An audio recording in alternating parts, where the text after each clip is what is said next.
ఈ యొక్క round table సమావేశానికి 69 ఉద్యమకారుడిగా తొలిదశ మలిదశ ఉద్యమకారుడిగా సభాధ్యక్షత వహిస్తున్న అడ్డగుట్ట యాదగిరి అన్న గారికి మరియు ప్రఫుల్ల రామరెడ్డి అన్న గారికి, పెద్దలు వేదిక మీద ఉన్నటువంటి పెద్దలందరికీ, మరియు ఉద్యమకారులకు, కళాకారులకు, ఉద్యమకారిణులకు, వివిధ సంఘాలకు, వివిధ ప్రజా ఉద్యమాల అందరికీ కూడా పేరు పేరున తెలంగాణ ఉద్యమాభివందనాలు. మిత్రులారా, ఈ సమావేశం జరగడానికి ప్రధాన ఉద్దేశం ఉద్యమకారులను అప్పటి నుంచి ఇప్పటి వరకు పోరాటం చేస్తున్నటువంటి ఉద్యమకారులకు అన్యాయం జరిగిందనేటువంటి విషయము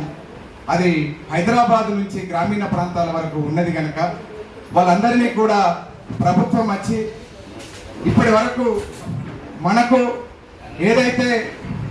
టిఆర్ఎస్ పార్టీ అది ఉద్యమ పార్టీగా ఉన్నంత కాలం నేను అడ్డగుట్ట యాదగిరి అన్న ముంగట మాట్లాడాలన్నా, మాకు లాస్ట్ గురువైనటువంటి గాదయ్యన్న దగ్గర మాట్లాడాలన్నా,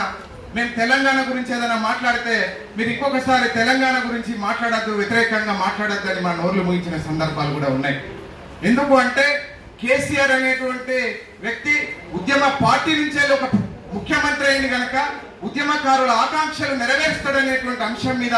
అందరూ కూడా వేచి చూడాల్సినటువంటి అవసరం ఉన్నది. మీరు నోరు మూయండి అని అంటే మేము ఏమి కూడా ఎక్కడ కూడా మాట్లాడకుండా వాళ్ళు మళ్ళా వాళ్ళే అయ్యాలా. ఇదే ఇక్కడ ఉన్నటువంటి అడ్డగుట్ట యాదగిరి అన్న టిఆర్ఎస్ పార్టీలో ఉన్నటువంటి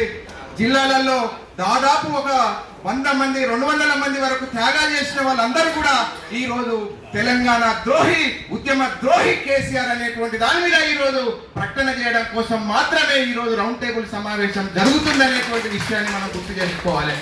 మనకు ఒక ఉద్యమాన్ని నడుపుతున్నప్పుడు ఒక స్పష్టమైనటువంటి అవగాహనతోటి మనం ముందుకు వెళ్లాల్సినటువంటి అవసరం ఉన్నది. ఇప్పుడు మొన్నటి వరకు తెలంగాణ కోసం ఏదో వస్తుంది, తెలంగాణ వస్తే మన అందరి బతుకులు బాగుపడతాయి, తెలంగాణ వస్తే మనకు ఉద్యోగాలు వస్తాయి, తెలంగాణ వస్తే మనకు ఉద్యమకారులుగా కొట్లాడినటువంటి వాళ్ళందరి జీవితాలు బాగుపడతాయి అంటే మన జీవితాలు బుగ్గిపాలు చేసి కేవలం కేసీఆర్ 5 కుటుంబాలు మాత్రమే అహంకారంగా పరివర్తన చేసి ఇలాంటి వాళ్ళందరినీ కూడా కేవలం గేటు వరకు కూడా ఇలా గద్దరన్న లాంటి ప్రజా ఉద్యమ నాయకుడిని కూడా గేటు తొక్కలేదు అని అంటే మనం ఎంత